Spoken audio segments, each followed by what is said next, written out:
ira, Marte, né, que Deus da guerra, mas não só, ele não tem apenas esse epíteto, né? Porque Marte, na verdade, é o Deus guerreiro, é aquele que inicia as ações, é aquele que corre atrás, que começa as coisas, né? Mas só que a iniciativa seria uma palavra bonita para Marte, né? É o conquistador.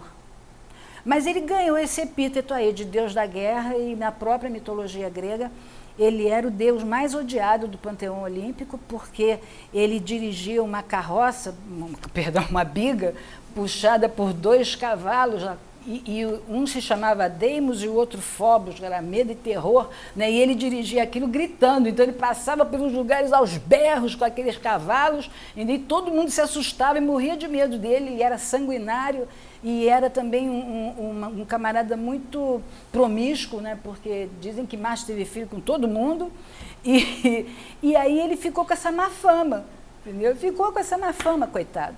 Mas não é isso. Na verdade, Marte tem a ver com a ira nesse sentido negativo, né? Que é quando você não sabe direcionar esse ímpeto, não sabe direcionar essa energia potente demais para uma ação construtiva, para uma ação produtiva. Porque, na realidade, Marte, que rege o signo de Áries, é o primeiro signo do zodíaco, né? É Áries. É aquele que inicia a ação, é o que inicia a ação. Então, depois que ele inicia, vem Touro, que vai consolidar aquilo que ele iniciou, né? Então, Áries é aquele que lança a primeira semente. Gente, isso é uma coisa muito importante, né? Essa iniciativa. Eu não consigo entender porque nós, humanos, não processamos dessa forma, né? E usamos toda essa energia de criatividade, de novidades. Não todos, né?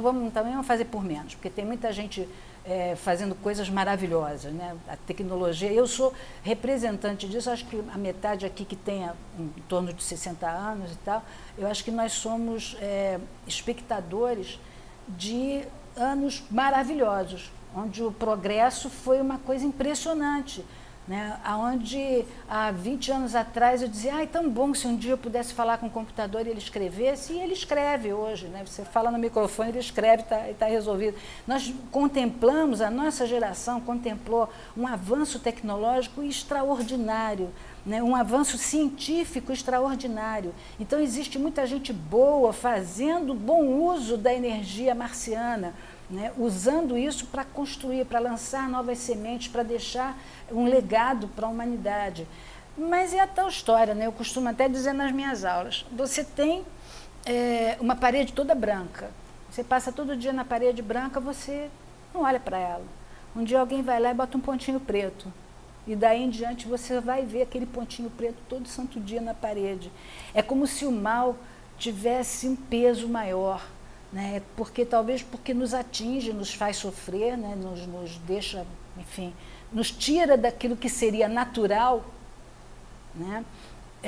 E aí nós prestamos mais atenção, e daí às vezes vem esse comportamento um pouco derrotista, um pouco apavorado, um pouco medroso, né? Eu também tenho, a gente olha e vê, puxa vida, atentado na Tunísia, atentado no Kuwait, não sei o quê, e esse ano especialmente um ano bastante complicado, ano esse que inclusive eu evitei fazer qualquer palestra de previsões, etc, porque eu achei que ninguém merecia, entendeu? Escutar, e também não merecia ouvir mentira.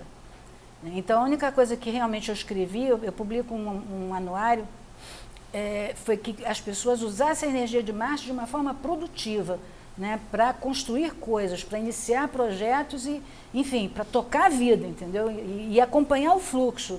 E, nesse meio tempo, rezar, né, para ficar livre das facadas, das balas perdidas e dos atentados e da corrupção e assim sucessivamente. Bom, voltando.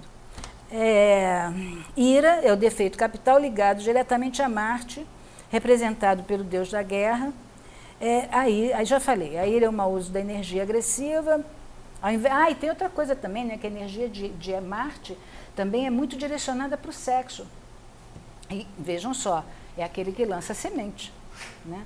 Então esse pessoal, em vez de criar, né, em vez de transar, em vez de trabalhar, não, vai guerrear. Poxa vida, né? Fala sério. Bom, a virtude cardial relacionada com Marte é a diligência, ou seja, é a capacidade de direcionar toda essa energia, né, num sentido positivo, num movimento positivo, para construir, para iniciar coisas, para fazer coisas.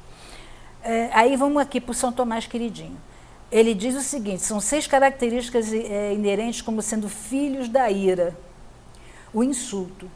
O insulto é uma forma de violência verbal, né, que é aquelas coisas feias que a gente fala se alguém pisa no pé, que a gente xinga uma certa presidente e tal, essas coisas, que é o insulto.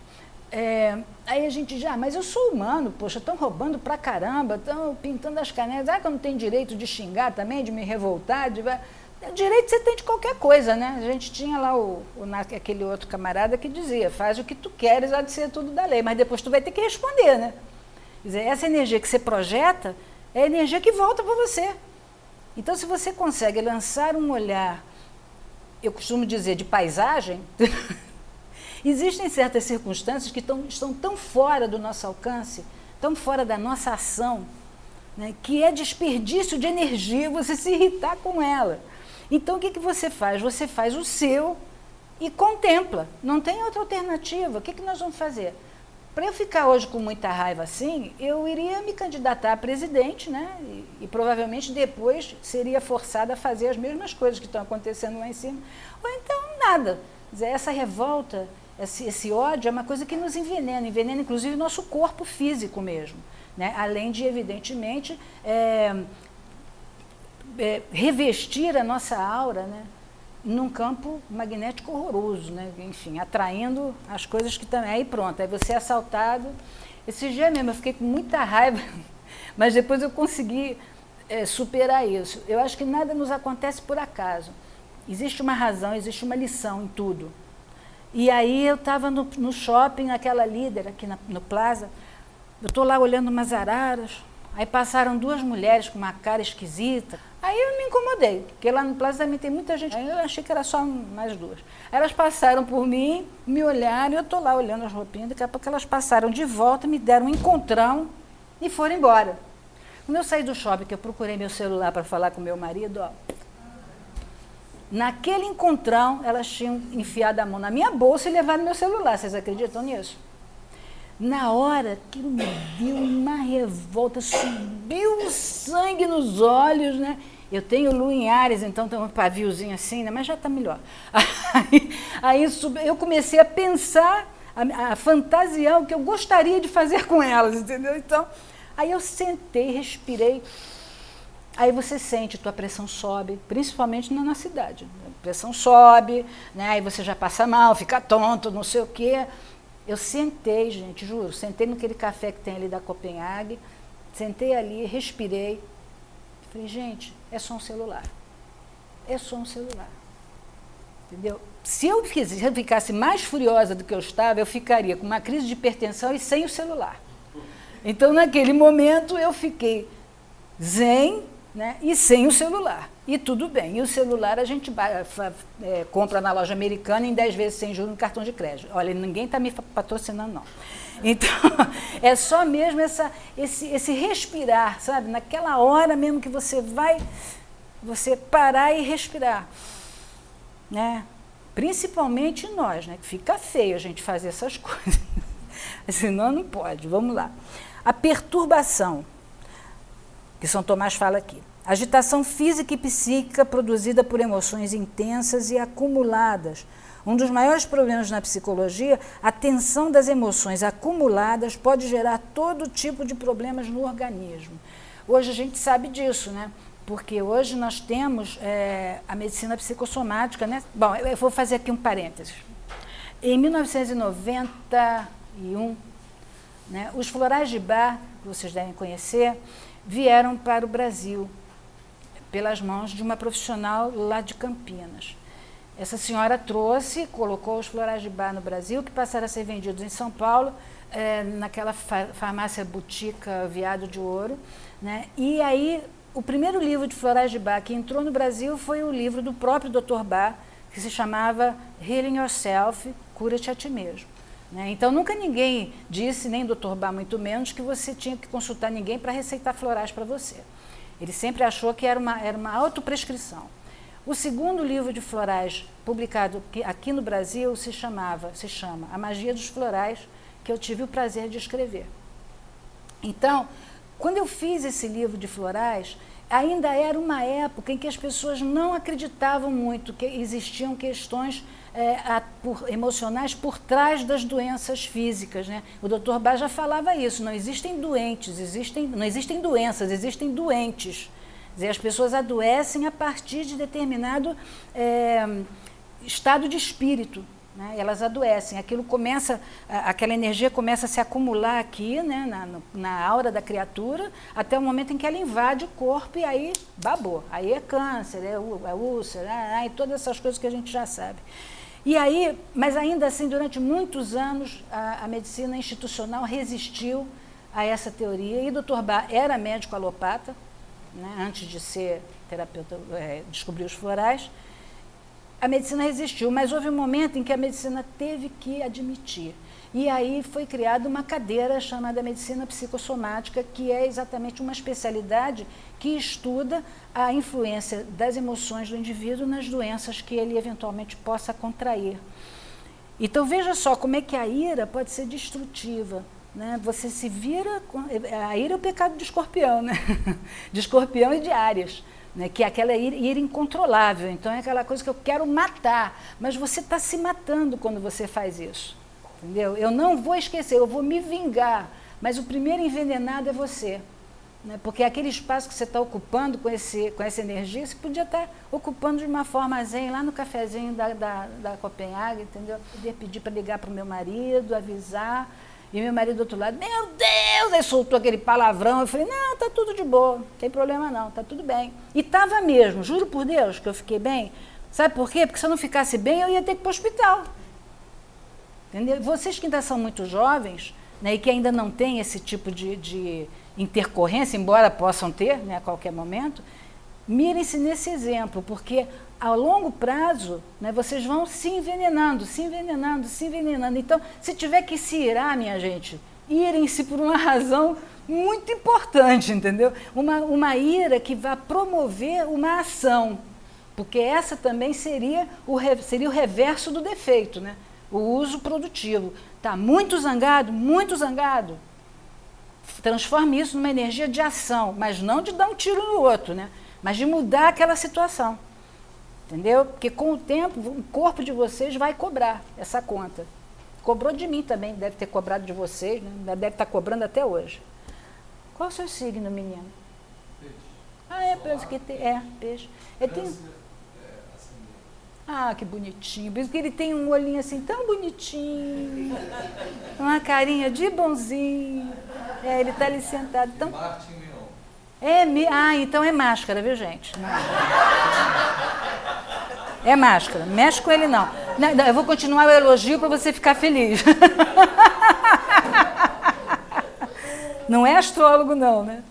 Tá bom. Então, vamos lá. A indignação é exatamente o que eu acabei de falar do caso celular, né? Sentimento de ira em relação a uma ofensa ou uma ação injusta. Tem um provérbio que diz o seguinte, um provérbio lá dos mestres Zen, que diz o seguinte, levanta a espada e terás uma guerra. Então, para brigar, tem que ter dois. Se você levantar a espada, você vai ter uma guerra. Aí você vai ter que escolher qual é a sua luta. Porque se for por causa de bobagem, está gastando energia à toa também. Né? A gente pode brigar, a gente pode ir à guerra sem nenhuma arma, usando apenas a nossa capacidade de comunicação, o nosso carisma, né? A nossa energia do bem, né? E ir à guerra e vencer a guerra sem nenhuma arma. Ou não, como diria Caetano, né? Depende da situação. Bom, aí a indignação, quererê, o clamor, isso aqui também é chato pra caramba. O clamor é quando você se queixa, né, e fica se queixando, e não para de se queixar, entendeu? O clamor é uma outra coisa tão ruim, né, que é capaz até de materializar coisas muito negativas pelo simples fato de que você fica fazendo aquele efeito da hiena, né? Alguém aqui já deve ter assistido o Hard, né? Ó vida, ó céus, ó azar, eu sabia que não ia dar certo, e não sei o que, e fica reclamando, né? Enquanto isso, a vida está passando aqui, ó, você não está vendo, você está ficando ali, cristalizado, reclamando, né? Gente que reclama é chato pra caramba, chato mesmo, eu sei porque também reclamo. Então, vamos lá. A rixa, que é a briga, né? A desordem, a contestação, o tumulto. A rixa tem ligação com orgulho, claro, né? Porque rixa é o quê? Eu posso e você não pode, eu tenho, você não tem, eu vou, você não vai, né? E assim. Isso é uma coisa que nós estamos contemplando a cada dia mais, né? Esse duelo, um duelo de poder que típico de um ano regido por Marte, né? É isso aí. E no final seria a blasfêmia, que é difamação do nome de um ou mais deuses. Mas isso aqui é a história do São Tomás de Aquino. Mas eu também acho que tem a ver, né? Lógico, de quem sou eu para negar o São Tomás. Mas é que às vezes a gente vai ficando velho e vai ficando chato a ser metido, né? Eu não gosto de Van Gogh, o que eu vou fazer? Mas o São Tomás tem razão mesmo. A blasfêmia, eu acho que ela tem a ver com a soberba, né? Que é quando você não se reconhece como criatura do Criador e você então insulta essa energia maior da qual você se alimenta. Então é o verdadeiro cuspir no prato que comeu, né? Isso merece um castigo daqueles, ó, bacana.